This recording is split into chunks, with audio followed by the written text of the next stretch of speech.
ये एक वाला क्वेश्चन है, कौन सा है हमारा इंडिया 7 कैश फ्लो क्वेश्चन है। इसमें बस इतना बोला गया है कि देखो ये प्रॉफिट बिफोर टैक्स 200 है ना, इसमें प्रोविजन फॉर टैक्स लिया हुआ है 40 रुपये का। तो सिंपल से डेप्रिसिएशन टैक्स माइनस कर देने का। इसको क्या बोला, जो पीपी ये जो 100 का जो है PP account debit to bank, जो 100 रुपये का पेमेंट किया है ना, इसको भी माइनस करते हैं यार, हमको तभी पता चल रहा है। तो इसको भी माइनस करना है भाई।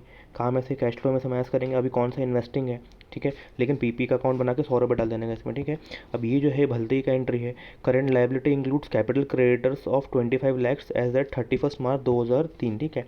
और ओपनिंग था इसका ये, तो इसमें सब इतनी एंट्री, इसमें सिर्फ मतलब जो मेरे एनालाइज उसके हिसाब से क्या एंट्री पास की है, PP account debit to trade payable. तो ट्रेड पेबल को क्रेडिट कर दिए भैया लोगों ने, और पीपीई को डेबिट कर दिए। क्या लॉजिक, मेरे को भी नहीं समझ में आया, बस रट लो। अभी लॉन्ग टर्म बोरिंग रेज्ड, तो bank account debit to long term borrowing, तो ये तो पता है कि भाई बैंक इसमें 120 रुपये भी ऑपरेटिंग में मतलब उसमें ऐड कर देने का, और 120 रुपये भी ऑपरेटिंग में ऐड हो, सॉरी लॉन्ग टर्म बोरिंग है ना, तो ये फाइनेंसिंग में ऐड होएगा, ठीक है। ऐसे ये बस ये बात बस ध्यान रखना, पहली गलती ये हुई थी, ठीक है। उसके बाद जो बैंक ओवरड्राफ्ट, भैया मैंने पहले ही बताया था कि बैंक ओवरड्राफ्ट को कैश एंड कैश से उसको एडजस्ट करना है, दूसरी गलती, ठीक है।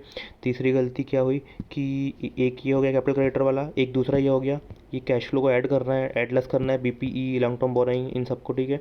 तीसरी ये कि कैपिटल ये एंट्री वाली, ठीक है। उसके बाद और क्या गलती थी, और बस इतनी, हाँ। और सबसे इंपॉर्टेंट चीज़, चौथी गलती ये थी कि जो non current assets, non current, ये देखो ये नॉन करंट एसेट्स, ये जो है 85-95, ठीक है।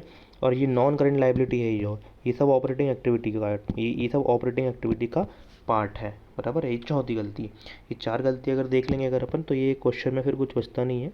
तो non current asset, non current liability, ये सब ऑपरेटिंग एक्टिविटी में आएगा, बराबर है, ऐसा है।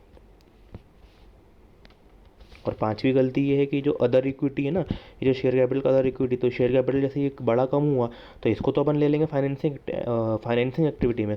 मगर जो शेयर कैपिटल, जो रिजर्व है, इसे कुछ नहीं लेते भैया। ये जो शेयर रिजर्व है ना, इसको वैसे ही पड़ा रहने देने का, तो रिजर्व को कुछ नहीं देने का।